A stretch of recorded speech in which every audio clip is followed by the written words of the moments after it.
Welcome to the Harvard Business School video series. In this program, Professor Michael Porter of the Harvard Business School introduces industry analysis and discusses how to position a company within its industry and how to create an effective strategic planning process. A leading authority on strategy, Porter is the author of Competitive Strategy, Competitive Advantage, and Competition in Global Industries.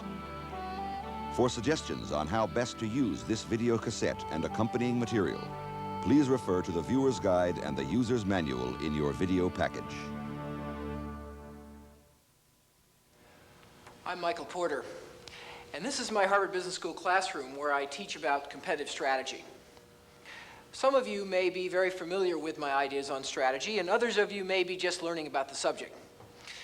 It's a complicated subject. Here at Harvard, I spend about 50 sessions covering strategy with my MBA students.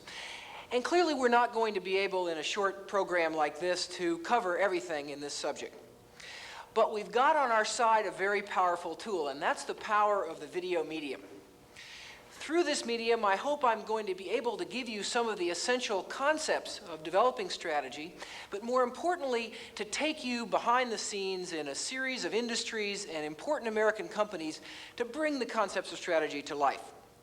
And in the course of talking to the executives involved and seeing strategy in action, we can learn some lessons about strategy that are hard to learn any other way. What is competitive strategy? Competitive strategy is the positioning of a company in its competitive environment. Now, positioning means more than just product positioning or the marketing concept. It's the total positioning of the company involving all the functions: production, distribution, logistics, service.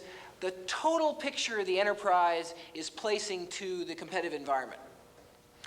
Now, how do we go about developing a strategy? Well, in developing a strategy, there are two fundamental questions that we've got to address.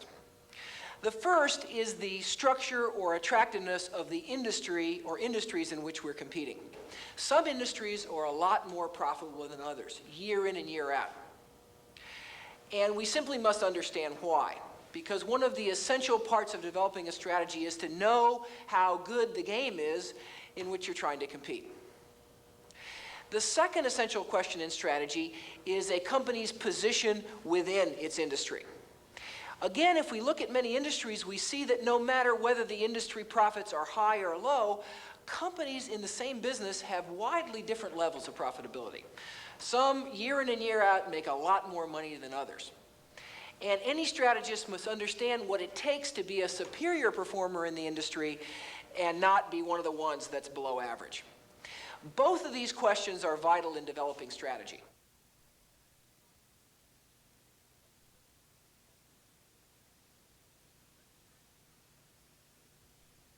Now let's turn to the first question, industry analysis. In any industry, no matter what it produces, whether it's a product or service or of any type, there are 5 basic forces of competition at work that are illustrated on this chart. The force in the middle is the one we most commonly think about, the rivalry among the existing competitors, the jockeying for position, price cuts, new product introductions, new capacity, that sort of thing. In some industries, rivalry is very gentlemanly and genteel. In other industries, rivalry is cutthroat. Somebody's always attacking the other guy. And as we'll see later, this is not an accident. Now, this diagram, however, suggests that industry competition is broader than just the rivalry among the existing competitors. There's the threat of new entry, the threat that new competitors can come into the game. And they bring in new capacity, and if entry is easy, if it's easy for new players to come into the industry, that's going to erode the fundamental attractiveness of the industry. So one crucial dimension of industry structure is the barriers to entry. Industries also compete with substitute products or services. These are other products or services that can do the same thing as the industry's product. So for example, if you're selling steel, you're worried about plastics and other materials because they're substitutes for what your industry produces. If an industry faces close substitutes, this places a cap or a constraint on prices in the industry. You can only raise your prices so much, or you'll start to erode the volume as the buyer deserts you to the substitute. You're always buying from suppliers in any industry. You're buying inputs like labor, materials, and machinery. To the extent that suppliers have bargaining power, they can constrain the profitability of an industry because they can, by bidding up their own prices, force the industry to absorb costs that it can't pass on in turn to its own buyers. They can strip the profitability out of an industry. And finally, of course, every industry sells to buyers. And those buyers may or may not have bargaining power. If they have bargaining power and if they're price sensitive, they may bargain away the profitability of the industry by demanding lower prices, by expecting more service that they don't pay for, and so on. So what we see is that in any business, the fundamental long-term profit potential is a function of the strength of these 5 competitive forces. The mix of forces will depend on the industry. Every industry is unique. But the overall strength of the 5 forces is going to determine whether an industry is a profitable one in the long term or one that's mediocre. Now, what determines the strength of each of the competitive forces, whether it be rivalry or buyer power or supplier power or whatever? Each of the competitive forces is shaped by a number of underlying structural determinants. In the case of rivalry, it's things like how fast the industry is growing, how high are the fixed costs, how much can you differentiate yourself from your rivals? These underlying determinants of each force are described in detail in your user's guide. They represent the raw material that you use to conduct industry analysis. To bring these ideas to life, let's take a look at a number of specific industries and see if we can't use this framework to assess their fundamental potential and how it might be changing. The pharmaceutical industry is an $80 billion industry worldwide, and it's one of the most profitable industries of any industry in the economy of any country. The average after-tax return on equity in the pharmaceutical industry has been around 20% for as long as anybody can remember, and very few companies ever have a bad year. Now, why is the pharmaceutical industry such a profitable business? Why is this such a terrific game to be in? Well, to answer that question, let's go back to our 5 competitive forces. Let's start with a buyer.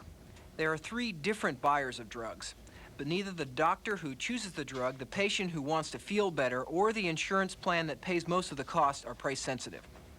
Now let's turn from the buyer to the barriers to entry into the industry. How hard is it to get into the pharmaceutical industry? Well, the answer is it's darn hard, for 2 important reasons. The first is that in order to get your drug accepted by the doctor, you've got to have thousands of salespeople. They're called detail men in this industry. And they call on the doctor and tell that doctor about new drugs and try to persuade the doctor to try the drug out on his or her patients. And it's very, very expensive to set up one of these organizations, and the doctor is very busy. In addition to a sales force, you need to actually come up with a new drug. You need something innovative to sell to that doctor. And the average cost of developing a new drug today is about $100 million. $100 million just to get into the game. And about $60 million of that is the cost of testing the drug to get it approved by the government. And that takes years. In fact, there's not been a significant new entrant into the pharmaceutical industry since the 1950s, when Syntex entered on the back of their breakthrough in contraceptive pills. Suppliers have little power in this industry. The cost of purchasing ingredients used in making a drug is a small percentage of total cost. Most ingredients are commodities where suppliers have little room to raise prices. There are also few substitutes. Once an effective drug is on the market, it takes years for another therapy to make headway against it. Now, how about the process of competitive rivalry in the drug industry? Well, the process is pretty gentlemanly in this industry. Drug companies don't compete on price. They don't compete on price because they don't have to. The buyer isn't price sensitive. They are able to hold up the prices and compete instead on things like their brand reputation, the quality of their sales force, things that don't erode the profitability of the industry. So the pharmaceutical industry is what you might call a 5-star industry.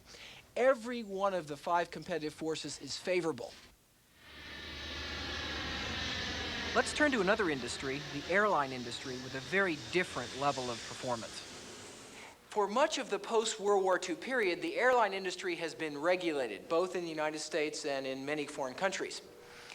And this industry illustrates very well how government can fundamentally affect the structure of an industry. Now, how do we think about the role of government in industry competition? It's tempting to view government as the sixth force, to add to the other five. But from our experience, that's not the best way to look at it. The best way to look at it is to see how government is affecting the other five. And by affecting each of the other five forces, government can either be a positive or a negative for industry competition. Now let's look at airlines. Under regulation, government suspended the structure of the airline industry. Prices were fixed, offsetting any power of the customer. Airlines were not allowed to enter new routes, nullifying rivalry. And new airlines were not really allowed into the industry, in effect, making the barriers to entry unbelievably high. Under regulation, the airline industry's profitability was reasonably good. But deregulation unleashed the fundamental structure of the airline industry and has set in motion a set of forces that have led to very mediocre returns since deregulation took place. Now, barriers to entry are very low. All you need is a few planes and you can enter 2 or 3 cities and you've got yourself an airline. And in fact, dozens of airlines have entered the industry as soon as it was allowed by government. The buyer is pretty price sensitive and is not very loyal. How long will you wait for the airline of choice? 15 minutes, 20 minutes? Customers are willing to switch from one airline to another based on who's convenient, who has the best price. Rivalry is intense. You have lots and lots of competitors with different cost structures, with very high fixed cost. Once you've got an airline fueled and you're going to make the trip anyway, you will cut price to get those incremental passengers. And suppliers to the airline industry have some clout too, in aircraft and some other key inputs to the industry. So once government gets out of the airline industry structure, the underlying structure goes to work, and that structure is not very favorable, and the profits reflect that. Now, we've seen how to analyze an industry by looking at the 5 forces. And we've seen how some industries are fundamentally more attractive than others, and profitability reflects that. But industries are not static. Industry structure can change. It can change either for better or for worse, for 2 basic reasons. First, environmental forces, like new technology, can shift the structure of the industry. And companies, through their own strategies, also have the power to shape industry structure. How do we analyze industry structural change? Well, once again, we use the 5 forces. An industry trend or a competitor development is significant for future industry structure if it affects one or more of the 5 forces. Now, to understand how this works, let's go back to the pharmaceutical industry, that gold mine I talked about earlier. In the pharmaceutical industry, there are 3 important changes that threaten to undermine that tremendous profitability of the industry. The first has to do with the buyer. Remember that buyer who didn't care about price? Well, that's starting to change. There's increasing pressure on cost control. It's coming from the government. It's coming from the insurance companies. It's coming because the cost of drugs has increased twice as fast as the consumer price index in the 1980s. Now, this increasing pressure for cost control is leading to the second important change in the industry, and that's the emergence of so-called generic drugs. One of these babies. A generic drug doesn't have the brand name of the manufacturer, but has the identical chemical composition. It's therapeutically equivalent. And once a drug goes off of patent, as many have, it's legally possible for the drug to be imitated by another manufacturer. Now, increasingly, the government is legislating that doctors have to prescribe a generic, not the brand name of the manufacturer. The third important change in the pharmaceutical industry is the emergence of biotechnology. Now, biotechnology is a whole new way of doing research on drugs. But let's think about the impact of biotechnology on the structure of the pharmaceutical industry. It's doing a couple of things. First of all, it's reducing the cost of developing new drugs, lowering the barriers to entry. And in the process, whole new companies like Genentech with entirely new skills have an opportunity to enter this industry for the first time in decades. Now, these three changes, cost containment, generic drugs, and biotechnology, are all undermining the structure of the pharmaceutical industry. And unless drug companies can react or respond, the average profitability of that industry is likely to go down. But it doesn't always work that way. In some industries, structural change is positive. Now, let's return to the airline industry and discuss three important changes that are occurring in that industry that have the promise to fundamentally improve the industry that's been so difficult and so competitive for the last decade. The first important change is the so-called hub and spoke route system.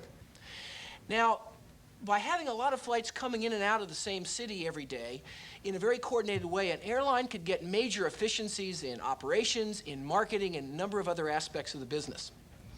The effect of the hub and spoke system was that airlines have started to compete on the basis of hubs, not on every individual flight. And this has also raised the barriers to entry into the airline industry. To get into a city now, you have to offer enough flights to compete with that airline who has that city as a hub. Another force changing the airline industry is the emergence of sophisticated management information systems.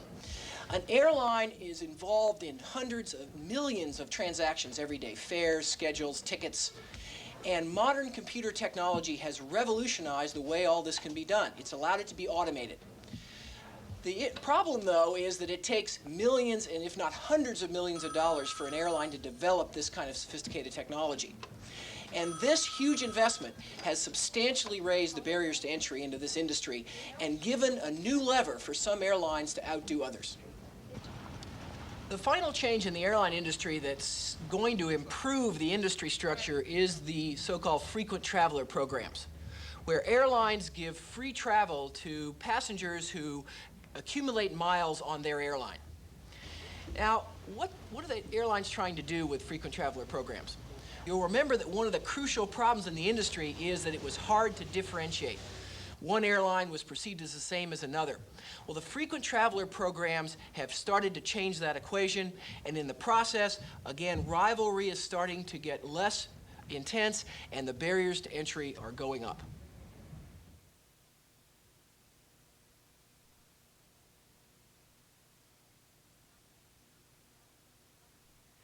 Now, we've seen a number of industry examples spanning very different types of industries. What should we have learned about industry analysis? Well, first of all, we should have learned that industry analysis is the starting point of any strategy. You simply must understand the structure of each and every industry in which you're competing and the underlying reasons why that structure is what it is. Each industry is going to be different in terms of which competitive force is the most significant. And sometimes it's the buyer, sometimes it's barriers to entry, sometimes it's rivalry. But whichever force is most significant, that's the place where strategic attention really needs to be placed. That's where you should focus your creative energies in trying to improve your environment. Another crucial lesson in industry analysis is that you must constantly be looking for how your industry might change.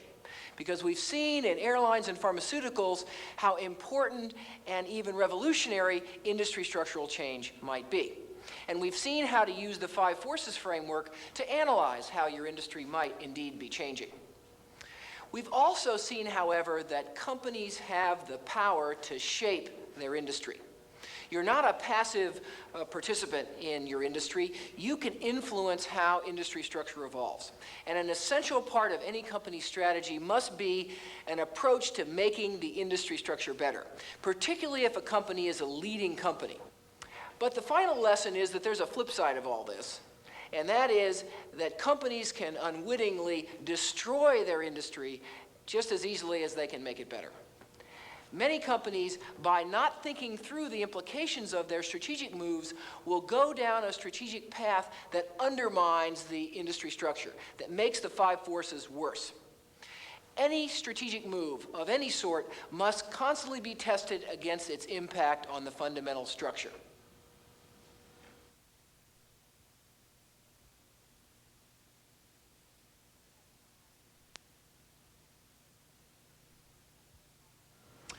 We've looked at how to analyze an industry, the first essential question in strategy. Now let's turn to the second question. How does a company achieve superior performance within its industry, whatever the average industry profitability may be? Now, the starting point for understanding why a company is a superior performer is pretty simple. That is that to be a superior performer in your industry, you've got to have a sustainable competitive advantage. A company has to have something it can do better than its rivals that it can protect from imitation. It can keep its competitors from replicating. Now, advantage can be sustained in one of two ways. Either you can be lucky enough to come up with something that your competitors can't ever copy, which is rare, or more commonly, you can improve faster than your competitors can catch up. And continuous improvement and continuous search for new benefits and edges is really part and parcel to most successful companies' ability to sustain advantage. Now, if competitive advantage is the key to superior performance, how do we get one? Well, to understand that question, we must recognize that there are two basic types of competitive advantage that any company can possess. One is low cost. The company can be lower cost in designing and producing and delivering and marketing its products than its competitors. It has lower cost, and therefore it can earn superior margins and therefore superior performance. Now, the other kind of competitive advantage is what I like to call differentiation. A company that's differentiated is able to provide some kind of unique benefit that its customer thinks is important. And because it's unique in an important area, its customer is willing to pay it a premium price. And that premium price leads to superior margins and, in turn, superior performance. Now, if we think about it, almost any strength or any weakness that a company has can be translated either into something that makes their relative cost position high or low, or something that affects their ability to be differentiated relative to their competitors. And as we'll see later, it's very important to understand which one a company is trying to achieve. Now, in seeking one of these two types of competitive advantage, any company has another fundamental choice to make in setting its strategy, and that's what I like to call competitive scope, the breadth of the target within which it's seeking to gain that advantage. Now, some companies, like General Motors historically in the automobile industry, have picked a broad competitive scope. They've offered a wide range of products to a wide range of customers in a wide range of geographic markets. Other companies recognize that they can't achieve competitive advantage with a broad range of consumers or in a broad range of product lines. And therefore, they pick what I would call a narrow scope, focusing on a particular product line, a particular type of customer, a particular type of geographic area, perhaps. And they seek to gain advantage in this narrow arena, even though they can't achieve it overall. Now, these two essential variables, the type of advantage and the scope of advantage, lead to what I like to call generic strategies, some fundamentally different routes to competitive advantage that companies can choose. Now, as you see in this chart, there are four basic options. A company can seek a broad positioning and to be the low-cost producer. Or it can seek a broad positioning and try to differentiate itself with that wide range of customers and segments, and so on. Or it can choose a focus strategy by narrowing its target to some unusual segment and seeking to be either low-cost or differentiated in that particular area, even though it can't achieve those advantages overall. What we learn from studying a wide range of industries is that the worst strategic error is to be stuck in the middle, to not be willing to choose which of these routes to competitive advantage the company is going to follow, to worry about quality and differentiation, but not achieve uniqueness in anything, and to think about segmentation of the market, but to not be willing to dedicate themselves to a particular narrow segment. These kind of companies are stuck in the middle, and they're going to be the below-average performers in any industry.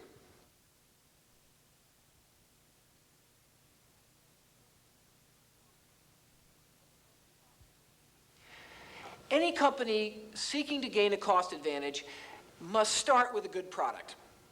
A low-cost strategy starts with a good product. It starts with a product that's acceptable in quality, that's acceptable in features, that meets the basic needs of the consumer. But the low-cost competitor doesn't offer all the frills and all the bells and all the whistles that they potentially could. They seek simply to produce a good basic product. Instead of frills, their advantage is going to come from opening up a significant and a sustainable cost gap over all their competitors. And they do this by managing the critical drivers of cost in their business, whatever they may be. Now, in gaining this low-cost position, the cost leader translates this into superior margins, provided they can command prices that are at or near the industry average. In strategy, there's a very important equation which determines fundamentally a company's ability to be a superior performer. And that equation is the comparison of a company's prices relative to its competitors and its cost position relative to competitors. Any company that's a superior performer either has higher prices or lower costs, but there's a balance to be struck. In a cost leadership strategy, a company is trying to be the low-cost producer and get a cost advantage. That's where its advantage is going to come from. But it must not let its prices get too low, or its cost advantage will be nullified or offset by lower prices. Now, let's look at two companies that have successfully implemented cost-based strategies.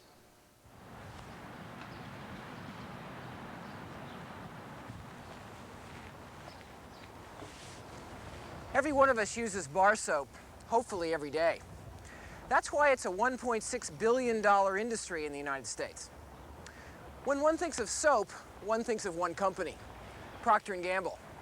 When one thinks of Procter & Gamble, one thinks of one soap, Ivory. One might think soap is a mundane business where there's little opportunity for strategy. After all, soap is soap.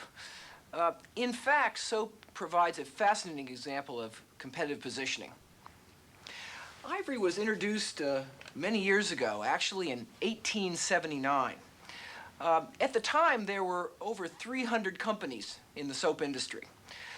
Most of these companies competed with a strategy producing very crude soaps. The other competitors in the soap industry at the time were producers of very expensive luxury soaps. Now, Ivory decided to enter the market with a very different strategy for the time.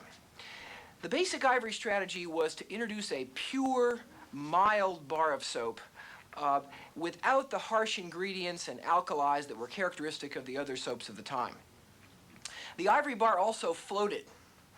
Interestingly enough, though, the floating was an accident. Ivory made some bars up by accident in the manufacturing process, and it turned out that they floated. Consumers were so interested in that feature that Procter & Gamble quickly decided that it was a good idea. In addition to the product itself, however, Ivory created some very important symbols of its strategy. The first was whiteness. At the time, most soaps were brown in color, various shades of brown. Ivory instead became the white soap. Ivory was the first heavily advertised soap. In fact, one of the first heavily advertised brands in the United States of any kind. In addition to the advertising, though, was the advertising message. Harley Procter had a very interesting idea. He had the problem of communicating purity, and there was no well-established standards for purity in the consumer's mind. So Harley Procter designed his own measure of purity, which led to the famous slogan 99 and 44 100% pure. This became the slogan that personified the Ivory brand. Once Harley Procter had created this measure of purity, he aggressively used comparison ads with other soaps. In fact, tables appeared in magazines which compared Ivory to other brands. Later on, he started very early to use endorsements. He had chemists and physicians certified to the purity of the Ivory brand. The final early innovation in Procter & Gamble advertising was the use of the image of the baby. The baby became one of the early symbols of Ivory. Mild, if it's mild enough for the baby, it's got to be mild enough for you. The results of the Ivory strategy were astounding. Ivory became the differentiated soap in the United States. It commanded a premium price. And it also commanded a leading share of the soap market, dominating all other competitors. Ivory pursued its differentiation strategy up through the 1940s and 1950s. But important changes in the industry in the 1950s and 1960s were threatening and challenging the traditional Ivory strategy.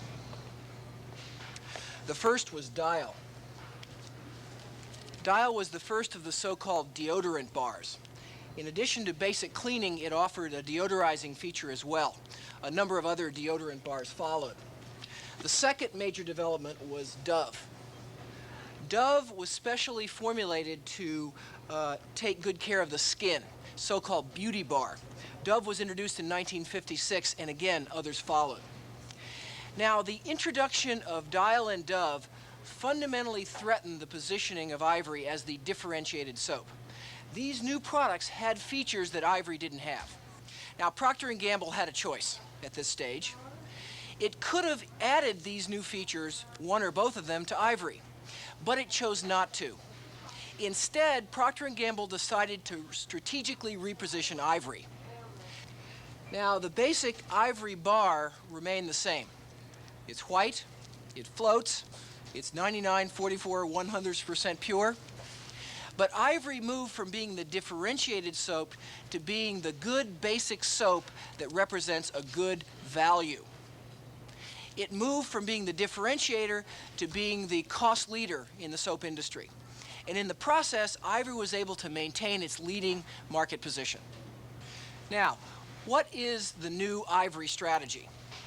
Well, let's start with the bar.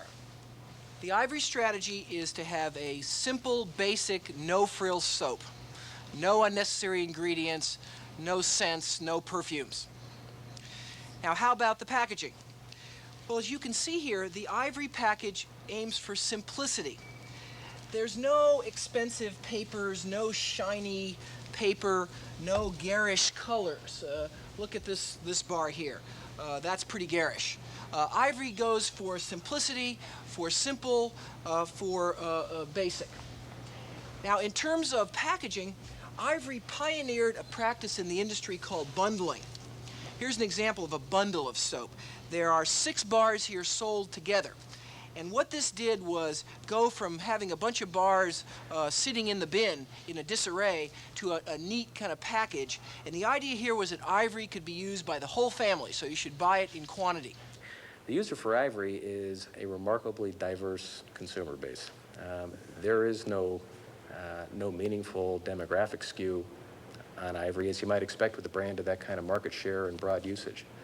It is well developed amongst females, adult males, children and infants, for many, many purposes, ranging from face to hands, bath, shower. And that is really one of the things that makes Ivory unique. When we sit down with consumers, we'll give them an array of 30 or 40 available brands and ask them to cluster them as they see the brands clustering. Ivory always sits out by itself. And that's one of the things that distinguishes it, is it's really all-purpose versatility. Ivory's pricing changed to reflect its fundamental shift in strategy. Instead of pricing at a premium, Ivory set its prices lower than its major differentiated competitors. The final aspect of Ivory's strategy was advertising, and Ivory advertising again stressed this theme of simplicity, a basic soap for the whole family, nothing more, nothing less. I know I'm new, but this price can't be right. What's wrong? Ivory costs less than just about all the other soaps in the store? It usually does. I can't believe a great soap like Ivory costs less. I mean, that rich lather and natural kind of clean. In fact, 4 bars of Ivory usually cost less than 3 of most others. I thought they'd charge more for a great soap like Ivory. They probably should. You'd expect to pay more for Ivory, but isn't it nice you don't have to? We've seen the new Ivory strategy. Now, what makes Ivory low cost? Well, let's look at a number of the most important elements. Let's start with the air bubbles. The air bubbles in the Ivory product inherently reduce the amount of material required to manufacture an Ivory bar. The lack of expensive additives like deodorants or beauty features also make the bar inherently less expensive. The simple packaging with no shiny materials or expensive papers are inherently cheaper to produce. And Ivory, because of its long, consistent brand image, controls advertising cost. Now, the brand image, in addition to the fact that Ivory is such a good value because of its lower price, means that Ivory is a very effective traffic builder for the retail store. And that means that Ivory has to spend less on trade promotion than many of its competitors do. When you add to this that Procter & Gamble gets other cost advantages through scale and things like purchasing and distribution, all this means that Ivory has a substantial cost advantage over many of its competitors. Ivory charges a lower price, but its cost, because of this strategy, is even lower. And the result is a very profitable business. The intriguing thing about the Ivory strategy is it makes many of these cost savings into a virtue. Now, if we step back from the soap competition that I've described, I think we can get some insight into how various strategies play against each other in the industry. Now, we can see from the diagram that Ivory competes with just about everybody. It competes with Dial and Dove for the more quality-sensitive consumers. It competes with the no-name brands for the very price-sensitive consumer. It doesn't compete, however, very much with the exotic brands because they're really targeting a totally different part of the market. But despite Ivory's success, the soap business isn't standing still. It's always changing. The latest interesting development in the industry is this product here. It's a new soap called Pure and Natural. Does that remind you a little bit of Ivory?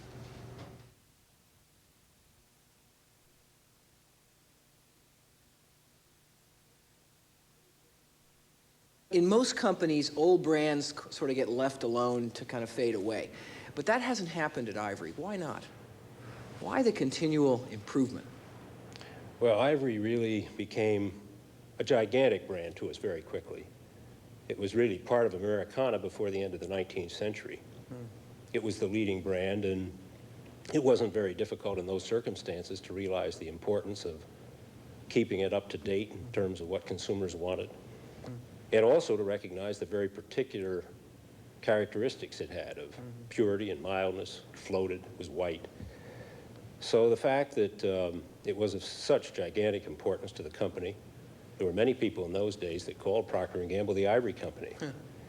So the whole idea of maturity is sort of a misnomer, isn't it? Totally misnomer. The idea that there is some product life cycle, which you'll sometimes hear talked about, that you're destined somehow to go up and then start to come down, is totally an issue that's in the control of the people managing the business.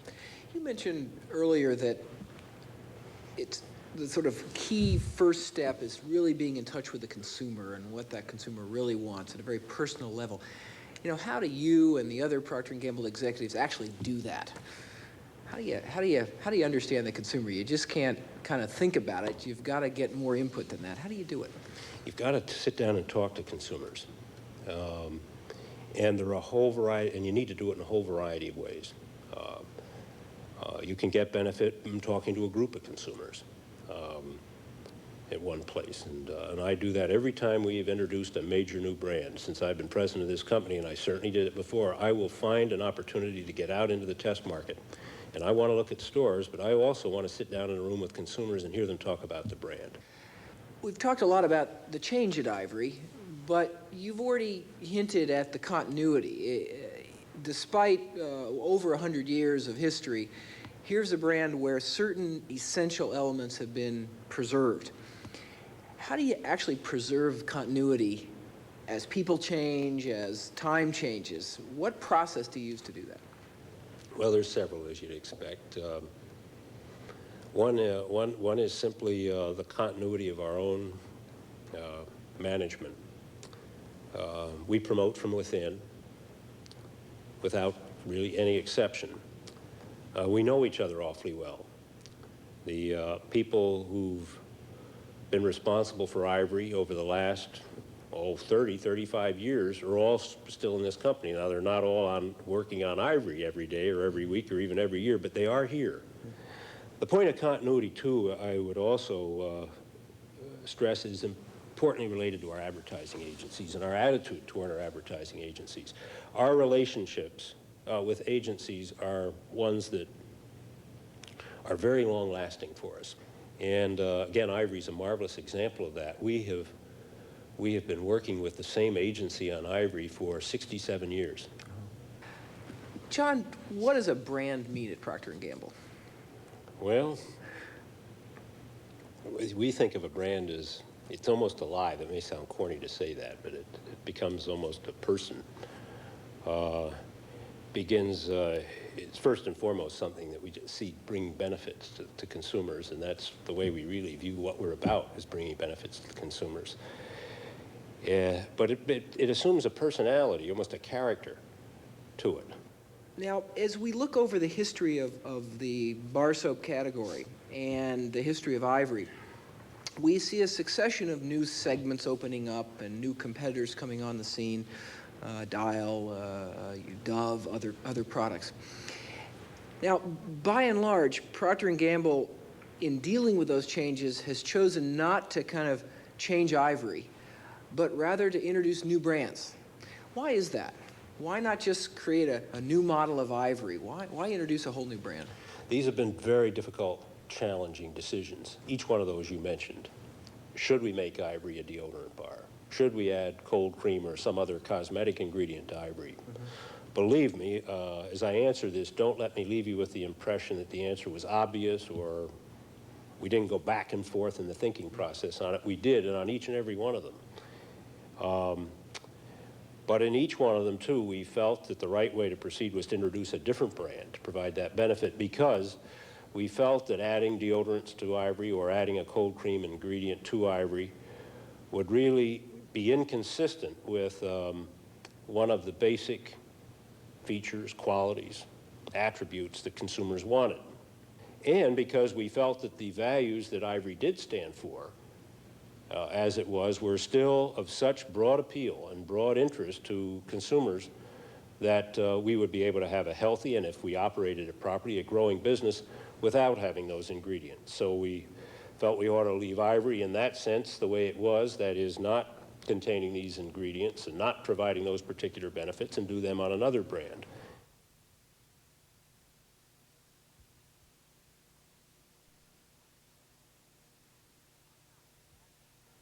Now, we've seen and heard the Ivory story, a classic story in American industry. What lessons does the Ivory story hold for strategy? Well, I think it holds lessons at two different levels. For strategy in general, as well as how to compete with a low-cost strategy. The soap industry illustrates how a number of companies can successfully compete in the same industry, provided they choose different strategies. Ivory has been successful, Dial has been successful, Dove has been successful. They're all choosing different positions in the marketplace. But Me Too strategies rarely succeed.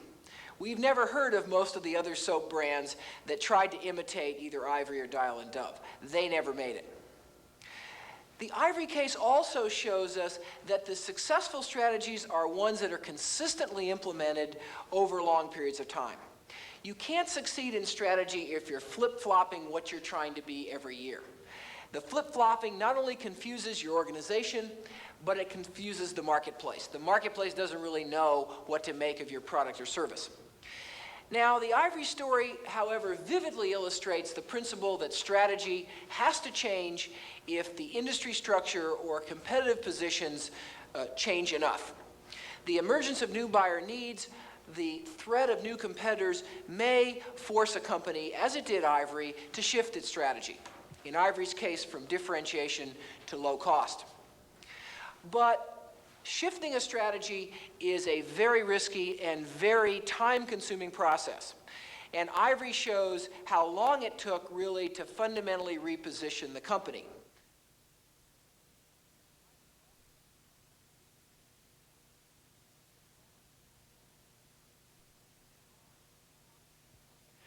Now, We've seen a company that's drawn its cost advantage from a broadly targeted strategy.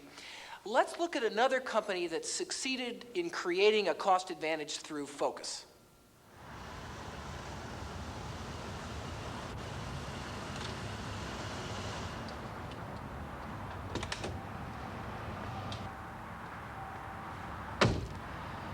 Boy, I sure am glad I didn't have to drive here from Boston. It had taken me about 40 hours because I'm in San Antonio, Texas, and I've just driven up to a place called Laquinta. That means country house in Spanish. Laquinta is one of the most successful motel chains in the United States. Founded in 1968, today it has about 200 locations spread all over the southwestern part of the United States and outlying areas. Laquinta's results during the 70s and into the 80s were truly spectacular, second to none. In recent years, however, Laquinta's profits have been modest. It's been hit by the Texas energy recession, by problems in the agricultural sector, and by a dramatic overbuilding of motel rooms in this region. But short-term profitability is not a good measure of the strategic health of a company, and Laquinta provides an excellent example. From a strategic point of view, Laquinta could not be in a stronger position. Their customers are satisfied, their competitors can't match them, and Consumer Reports recently evaluated them as the leading lodging chain in their category. Now, to understand Laquinta's strategy, I think the best place to start is just to go take a look. Now, what's going on here? What's going on is that most lodging companies cater to a wide range of travelers with a wide range of needs. They have families, they have high rollers, they have chief executives, they have people traveling for personal reasons, and they provide those travelers a wide range of services to meet their equally wide range of needs. Daycare for the family, a fancy suite for the high roller, a room service for the tired executive who doesn't know where else to go to dinner and doesn't want to go out alone. Instead of trying to serve a wide range of travelers and meet their equally wide range of needs, Laquinta has chosen to focus on a particular kind of traveler, a particular target customer, and dedicate themselves to meeting this particular customer's somewhat unusual needs. A classic focus strategy. Now, Laquinta's target customer is a commercial man or commercial person. A sales representative, a service representative, an auditor, somebody who travels frequently, who travels repetitively, over and over again to the same places. The average Laquinta customer spends 17 nights a year in a Laquinta. Laquinta seeks to meet the needs of this somewhat peculiar customer very, very well and no more. And as we'll see, everything in a Laquinta and throughout the Laquinta organization is consistent with this objective. Laquinta's strategy starts with location, location, location. As Sam Barshop, Laquinta's founder, told me recently, you can change just about anything about a motor inn except where it is. Every Laquinta is located right next to a major highway, often an interstate highway.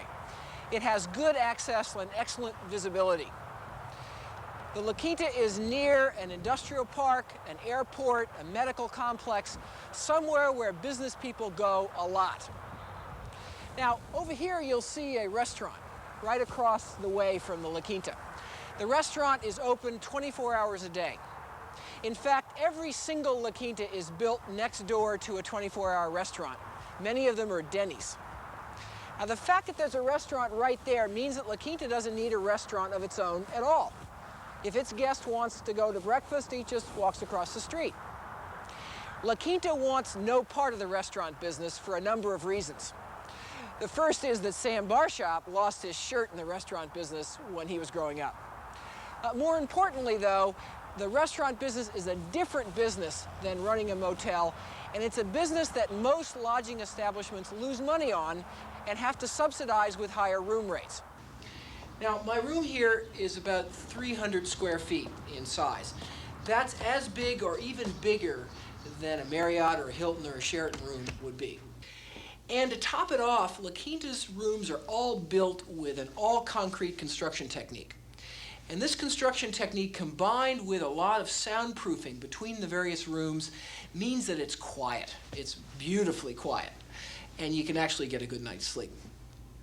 Now, when you combine all this with 24-hour message service and a heavy dose of good down-home personal attention, what you get for Laquinta's customer is truly an irresistible deal. And it's an irresistible deal that cost only $40, substantially less than a comparable room would cost at a competitor. Morning. Good morning, Mr. Bailey. Will you be checking out this Yes, morning? I will be. Thank Room you. 107? That's correct. Thank you. Excuse me, can I ask you a few questions? Sure. What do you do? I'm a salesman. I travel the state of Texas, selling newspaper vending machines of all things. Oh, really? How have you been here before? Oh, yes, yeah. I stay here every time I'm in San Antonio. And how often is that? Well, I get through here about every 4 weeks. About every 4 weeks. Why do you stay here? Well, I think probably the main reason I stay at Laquinta is consistency. Every motel is like the other one, and all the rooms are comfortable. I know what I'm going to get in advance. Now, they don't have room service here. Does that bother you? No, not at all. Not at all. Why not? Well, I don't really require that. Traveling, I'm out to lunch with people during the day. Sometimes I have evening appointments that I make, and I'm busy. So throughout the day, I keep myself moving, and to be catered to in a motel, I don't require that. I just want a good place to sleep and rest and do my reports to get on the next day. And Laquinta is that place? Oh, absolutely. Now, the question is, how is Laquinta able to deliver all this at such a low cost? Now, the first reason should already be apparent from what we've seen so far. Laquinta avoids unnecessary services from the perspective of their target customer. They also avoid wasted space. There's no restaurants, there's no room service, there's no atrium. This means that the operating cost per room at Laquinta is held down. It also means that the amount of investment required per room at Laquinta is also low. Despite the fact, therefore, that the room itself is as big or bigger than the competition, Laquinta's costs are lower. Now, another reason why Laquinta's costs are controlled is that there's a corporate fetish here for cost control. Corporate overhead is held down, construction costs are managed carefully, purchasing costs are managed carefully. The corporate headquarters itself is sort of an interesting symbol of this. It's nice, but it's modest. There's no oak paneling, there's no frills that eat money. Now, in addition to these things, however, perhaps the secret weapon in Laquinta's strategy is a couple of all things. Unlike most other lodging chains, a Laquinta is managed by a husband and wife team. They run the desk, they supervise virtually every aspect of what goes on here. And they actually live here. They live in an apartment, a nice apartment, provided on the premises along with some other perks. Now, the fact that Laquinta is managed by a couple holds down overall management costs. The couples are also very loyal to the company. They stay at Laquinta 5 years, 7 years, 10 years, reducing expensive turnover. And a final bonus, and perhaps the most important bonus of all, is that the couple and the other employees that they manage almost like a family at Laquinta provide warm, friendly service and a great deal of personal attention. So you can better understand. Laquinta couples receive extensive training before they ever take over a motor inn. About 12 and a half weeks of training in all. Right now I'm in something they call the maintenance training lab, and spread around this room are all the things that go wrong in a motor inn. Roofs, air conditioners, TV sets, faucets, plumbing, lamps. And in this room, the Laquinta couple learns how to make basic, simple repairs on the spot. Now, this does a number of things. First of all, it makes the repairs happen quickly. You don't have to wait for somebody to show up. But very importantly, it reduces cost.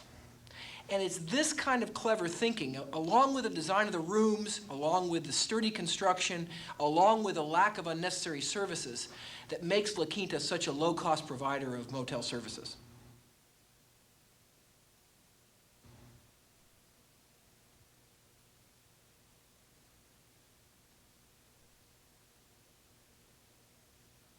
Let's take, for example, having a bar at Laquinta. You know, at the end of a long day, a salesman comes back and wants to have a drink. Why isn't there a bar at Laquinta? You'd think that it's not a bar because it's extra services. My theory has been, and it's stronger every day, is that the more services you give a customer, the more chances you have to make a mistake.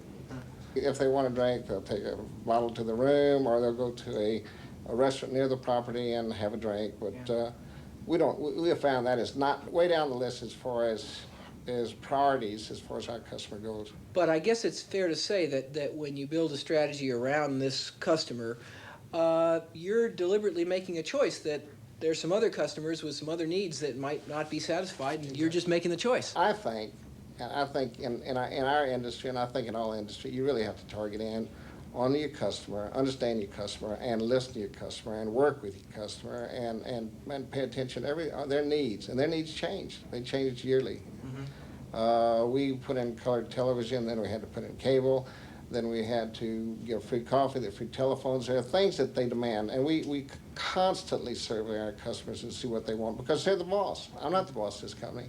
It's every customer that walks through that door. Let's just pick a company like Marriott. Marriott has got its core product, its large properties that are located all around the country, but it's got this Marriott Courtyard concept. Now, what's Marriott trying to do? Are they trying to kind of come after the Laquinta segment? Is that what's going on? Marriott is trying to be the General Motors of the industry, and they're going to be.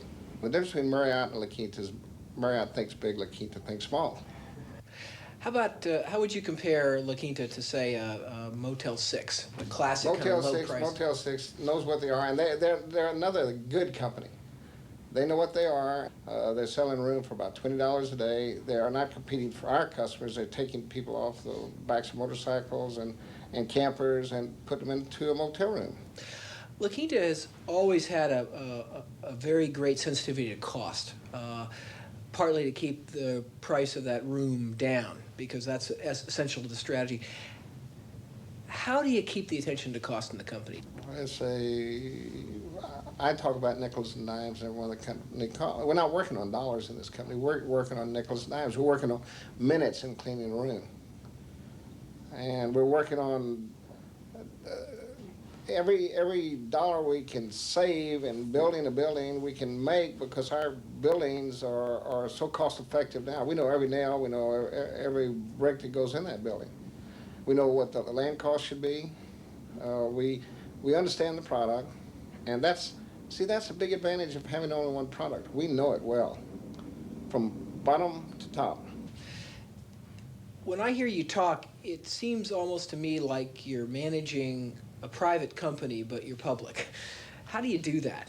You know, they hear a lot of talk about Wall Street putting short-term earnings pressure on companies, but yet you continue to spend on renovations in the teeth of the Texas recession and all those kind of things. How can you get away with it? Well, look, it's very simple. All you have to look around you at American industry and see what's happened to the people that have had short-term prospectuses. I mean, you can't run a company short-term. And if you let Wall Street run your business, you're not going to be in business too long, I don't think.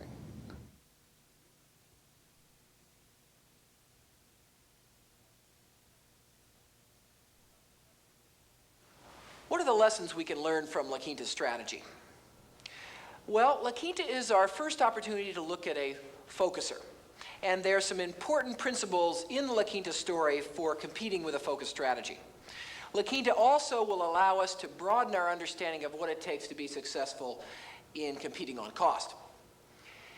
Now, Laquinta illustrates that a focus strategy starts with the bedrock of choosing a particular target segment, whether it be a particular target customer, a particular item in the product line, a particular geographic region.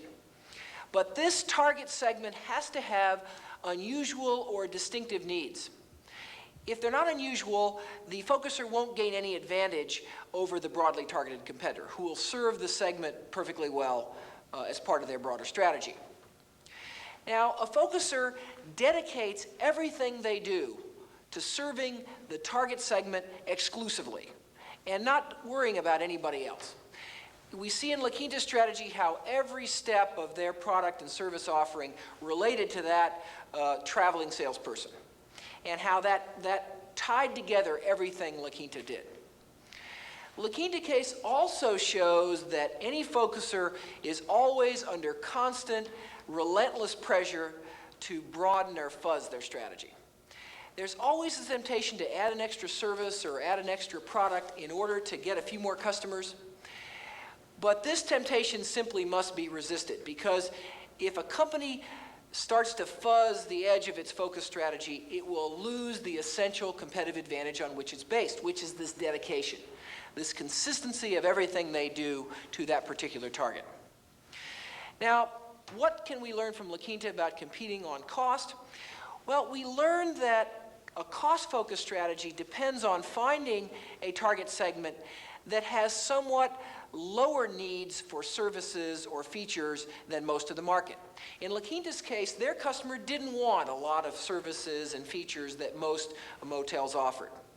And Laquinta was able to be low cost simply by finding this customer with that lower level of need.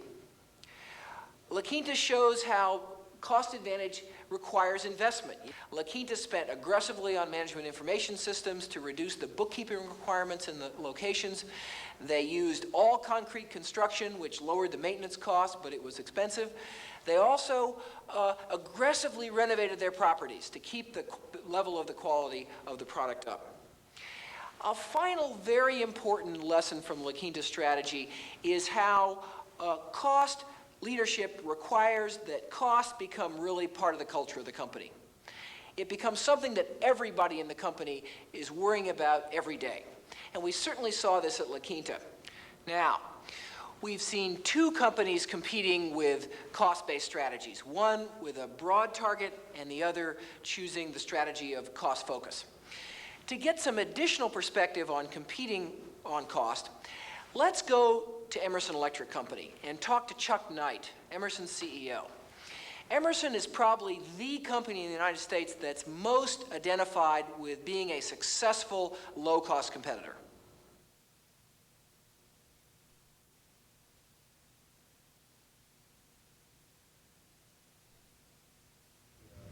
Chuck, Emerson uses the term best cost producer to describe its approach to a cost leadership strategy.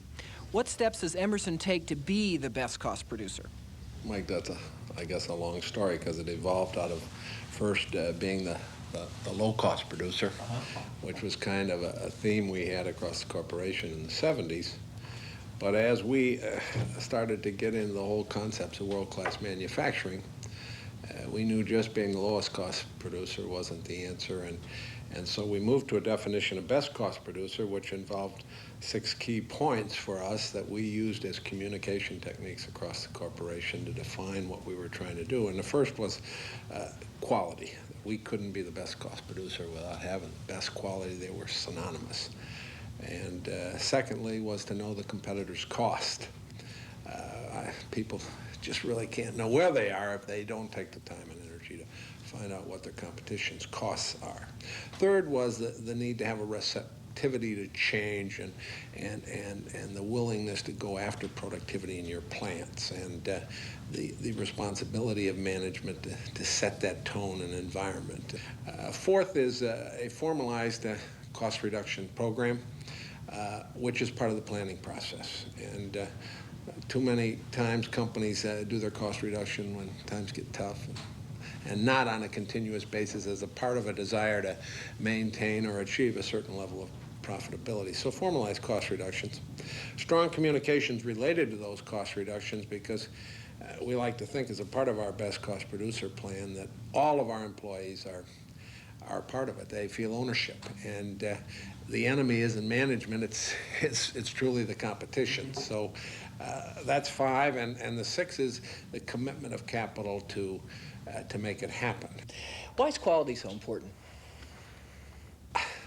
Well, to being low cost, because it's sort of a paradox. Yeah, it's, well, when we were in the low cost producer strategy, everybody used to say, all you guys do is cheapen your product.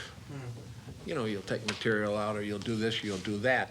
And really, the thing we're selling is the ultimate function and what our product does. And we found, and I've got to say, we learned this from our competition in the 70s and the early 80s, that to have the highest quality, ultimately, all the way through the loop. I'm talking not just quality in the plant, but quality in all the systems and the customer support and everything that goes on in the company, to measure all that cost of quality across the board, that if you had the best quality, you also had the lowest cost. So that quality and cost aren't inconsistent. In fact, they're kind of complementary in many ways. Exactly. Yeah. Exactly. You mentioned knowing your competitor's cost. Most companies don't tell you their cost. How do you go about at Emerson really understanding your competitor's cost? We show every one of our competitors' products to our people, and where they're better than we are, or what we're trying to do to make sure we have an edge, and what the individual employee's involvement is in that process. Mm-hmm. And that's really the exciting part of it, because once you really understand your competitor's product and its cost, you can then communicate more clearly to your employees why we have to do certain things. The people start to understand when they can touch and feel and really see what the battle is all about. If it's the competitors' costs that are forcing us to do this, not our crazy, dumb management who's trying to beat us up, that changes the tone, doesn't it? It really does. And not, people like to win. I mean, it's inherent in all of us. We want to win. And so once they see what the target is and who the enemy is, it's a lot easier to focus all those resources and energies, and a lot of fun, too. Yeah, it sure is. One of the things you mentioned, Chuck, was Emerson's formalized cost reduction program. Could you describe that? Yeah, it's kind of nuts and bolts, but it might be of interest to you, Mike. And, very much so. We've been doing this a long time, and what happens is, in our planning conferences, we will, through the process of trying to understand the business, the competition, and the rest of it, get at a level of profitability that we are going to target. Mm-hmm. And out of that evolves a cost reduction target. And this goes on in 50, 60 different companies. Mm-hmm. And that particular company will, and every year this goes on as we go through our financial reviews, we set in motion how much cost reduction do we have to get. Mm-hmm. And in each plant is a man who has or a woman who has a responsibility for cost reduction. And then a quarterly system of follow-up. Monthly in the divisions, but at corporate, we quarterly review the cost reduction progress, and are we on target or aren't we on target, and where are we missing and where are we not making it. And of course, that includes productivity as well as any other kind of cost reduction, and that's tied directly back to our capital spending, of course. Sure. I think I recall seeing a list of cost reduction projects in a division or plant. Tell me about some of the projects. Give us a feeling for I guess there's probably not one project that or maybe 10 or 50, if we didn't do them, it wouldn't matter. I mean, that's the beauty of it. And I like to say that you could go into any Emerson plant, and walk up to one of the people on the machine and ask them what cost reduction they're working on, and they'll describe it to you. And how many projects would a typical plant have? Hundreds. Now, this notion of being a best cost producer is something that I think if I turn to just any random Emerson annual report, I'll find it written in here. Not only will I find it, but I'll find the steps laid out. So what you're doing is not a secret to your competition. Why can't they match you and one-up you? Because of the subtle points you made earlier. This is not something that you put in a box and bring out when you need it. It's a part of a management process that is tied back to what we're trying to accomplish as an objective for the company. We've had, I think, half of Fortune's 100 come down and talk to us over, let's say, the last 5 years about cost reduction. But if your management process isn't set up in all the subtle ways to incorporate that and make it work, it won't work for you.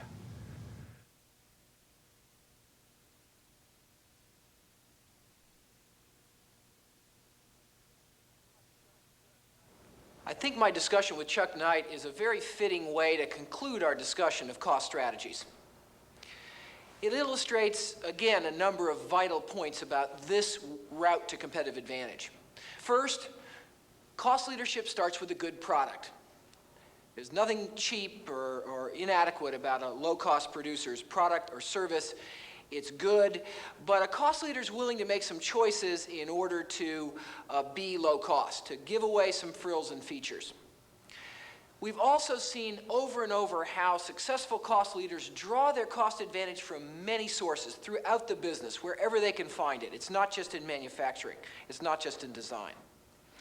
As Chuck Knight has particularly emphasized, successful cost leaders pay intense and regular attention to their competitors' cost positions. They do the homework, the hard work necessary to understand their competitors' cost and use that as a focal point for understanding where they stand. All cost is relative. And competitors are a wonderful motivating device to drive an organization towards ever lower cost. We've also seen, and Chuck has emphasized, how successful cost leaders have cost literally built into the culture of their organization. Everybody is worrying about cost basically all the time. Now, many companies have the misconception that they can successfully compete on cost by having kind of episodes of cost reduction. Everybody worries about cost for 3 months, chops out some people, and breathes a sigh of relief. The Emerson case, as well as the others we've looked at, shows how cost leaders constantly manage costs down. They constantly have a program to drive costs further and further. This is what it takes to be a successful cost leader. Many managers have a misconception about cost strategies. Somehow they view cost strategies as cheap or low wage or somehow dishonorable. I've gotten the sense in many companies that real managers don't compete on costs. That's somehow a sign of failure.